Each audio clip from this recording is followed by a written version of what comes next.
The Taylor Swift video is the stupidest thing that I've ever seen in my life. Those animals don't even go together. It's like a cow, a horse. For one thing, why is her band dressed up as animals? Like, I don't understand how this... It's like I'm being mind-fucked. Like, I don't see what this has to do with, like, her boyfriend and breaking up. Like, I don't understand. She's bipolar in this video, first of all. For one thing. And why is she wearing glasses that aren't even her real glasses?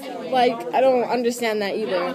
And she's bouncing around and changing clothes, and it's like, I don't understand this. Like, it's stupid. And we are never, ever, ever, ever, ever, ever, ever, ever, ever getting back together.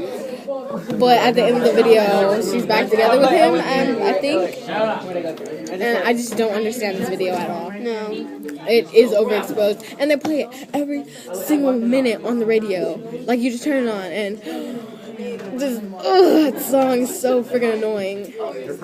It's just so annoying. You're annoying. I'm sorry, I don't think anybody asked for your irrelevant opinion in this group. No one did. Anyways. What else is there to say about this video? I don't know. Just Taylor Swift, like, she's just so raunchy, like, ratchety. And her and dating Harry Styles, that's just gross. I just don't understand her. She has problems, issues. She has like bipolar. I don't even know what the disease is called. Like ratchetness. Yeah, it's a ratchetness. But this song is very overexposed, and I'm done with it. It's stupid. So, goodbye.